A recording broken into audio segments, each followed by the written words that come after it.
behalf of the Occupy Winston-Salem group. I want to remind everyone that we are a leaderless movement, so we're speaking for ourselves, but we are trying to represent a unified voice for the group while doing so. My name is Ashaya Hammonds, and I have lived in Winston-Salem my entire life. As a parent in the community as well as a small business owner, I joined this movement because it represents the voice that's currently not being represented through our government policy, and because I wanted to show my children what democracy looks like in action. Again, thank you all for coming. We really appreciate your support, and thank you for the use of the building and space here. My name is Zach Leal. I've lived in Winston for about 3 years. I work here in the community at a small business that I help operate. Like Ashaya, I'm also a parent of a 7-year-old daughter. And also like Ashaya, I'm here to help vocalize some of our concerns and hopefully help give you guys a better idea of what this group and this movement is all about. Cool. And yeah, I guess I'd like to third all of that. Thank you guys all for coming. And again, thank you to the Friends meeting for having us here. Definitely awesome of you all. My name is Nathan Welling, and I grew up in a town called Cramerton, North Carolina. It's west of Charlotte. My connection with Winston-Salem is that I went to Wake Forest. I graduated about 4 years ago. Since then, I've done a number of things. I've worked in politics, in restaurants, on farms. I've done construction, and I just finished a year of national service through AmeriCorps. I'm committed to this movement because I guess I've kind of seen both sides of the 1%, 99% split. You know, at Wake, there's a lot of 1%ers, and you definitely, it's definitely not the same being there on scholarship and being there because, you know, your family can afford it. And I've also seen the power of consensus and nonviolence in the poorest of places around the world, in Mexico, India, New Zealand, and Tanzania. And I know that if they can use these methods to achieve a lot of good ends, we can do a lot here with those methods as well.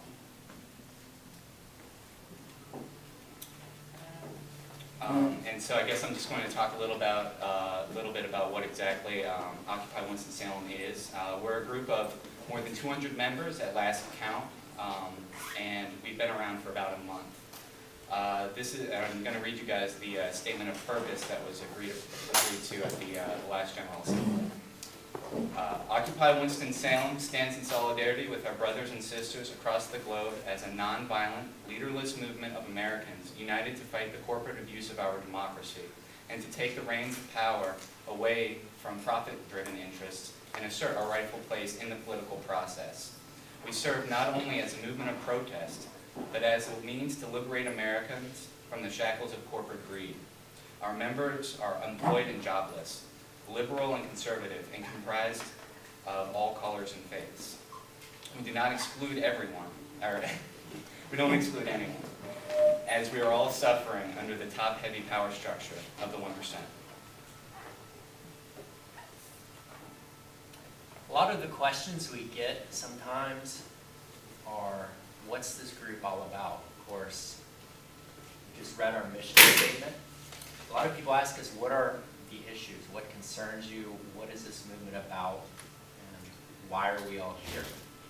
Obviously, everyone has heard about Occupy Wall Street. This movement started here. These local movements are popping up all over the country and right here at home in Winston-Salem. In our first few meetings, some of the things we've talked about and discussed that bother us as a group, and some of the concerns I have when I sit at home at night and think about my daughter's future are the fact that I feel like our political system is injured. I feel like it's injured at best. And I would be willing to go as far as to say it's broken. 3 years ago, Wall Street wrecked the economy. They squandered our country's net worth that had been built over the last 2 centuries. They took taxpayer bailouts because they were deemed too big to fail. No one's been held responsible. I say if they're too big to fail, they shouldn't exist.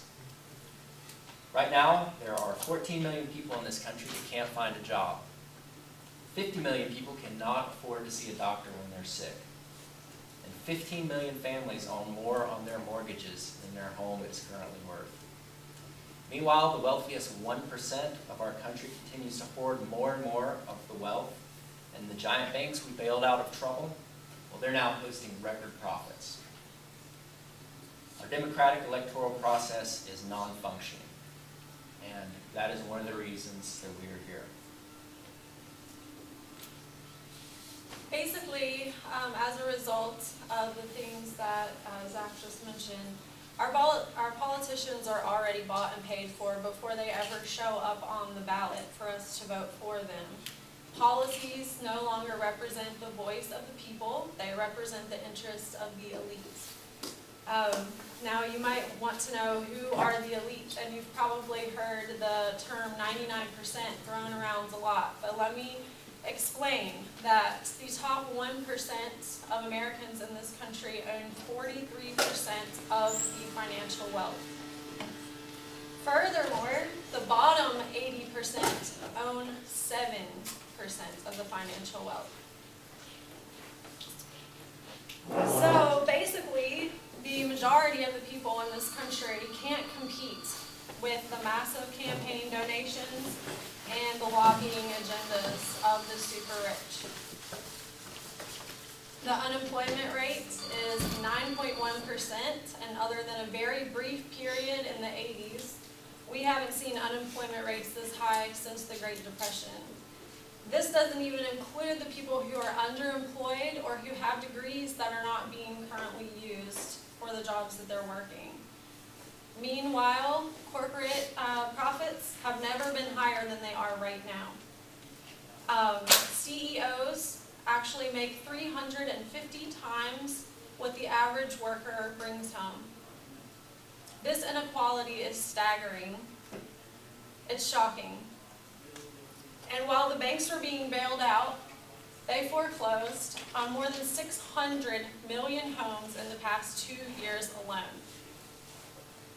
Now we have a Congress who's threatening social programs like Social Security, Medicare, and even education. And we as the 99% need to be heard, and we need to stand up and say no, and that's why we're here.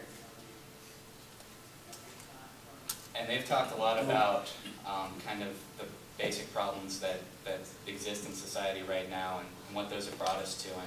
And I guess it's my place to talk about what we might see as the solutions. I think that we need to reunite the 99% and not allow the 1% and corporate interests to split us up along single issues and party lines. We can no longer outsource our political opinions and involvement. We need to move from a hands-off form of government to a truly participatory form of government, where everybody really does have a say. If we build a movement through consensus and nonviolence and a commitment to hearing and appreciating all points of view, we all will achieve something great. We all have something to add, and together, we're strong. Consensus allows us to speak truly with one mind and one will. Nonviolence ensures that every voice in the group, no matter how marginalized outside of that group, has a say and gets incorporated into the group's views and actions. This cohesiveness gives us a power that would be impossible if we acted alone. Now, to illustrate that, I have a little visual metaphor here, and this is the first time I've used this, so bear with me. This represents us as society. Alone, we're very easy, alone and split up, we're very easy to, deal with. But together, bound by consensus and nonviolence, we're very strong. And I think that that's the future of this movement. Now, what would inclusiveness and participatory democracy actually look like in the United States? If we can rebuild community and cohesiveness through things like shopping local, encouraging worker ownership of co-ops, and encouraging representatives to report directly to the people that they represent, as opposed to some party boss or lobbyist somewhere, will achieve a political solution that, that works for everybody. Could you restate that you said last? Just the last I part? wasn't listening, I wasn't focused. Okay, no problem then. So what are practical examples, I guess, is what I'm saying, of what this commitment to cohesiveness and consensus and nonviolence would actually look like. Now, personally, I think that it's almost impossible for me to articulate what this would look like, because I'm just one person, and this movement is very, very new.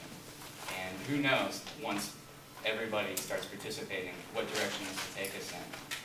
Personally, I think that we can build community. We need to reconnect with each other by maybe shopping local, encouraging local ownership of businesses, keeping money and power within the community, and encouraging representatives through participating directly in the political process to report directly to those people, to the people that they represent, as opposed to outsourcing our political involvement to lobbyists and corporations and political parties.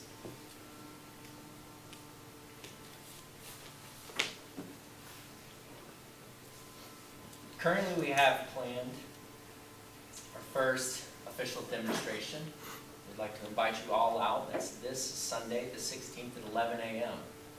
This is going to be, of course, a nonviolent picketing demonstration held under a permit by the Winston-Salem Police Department. It's going to be located at the corner of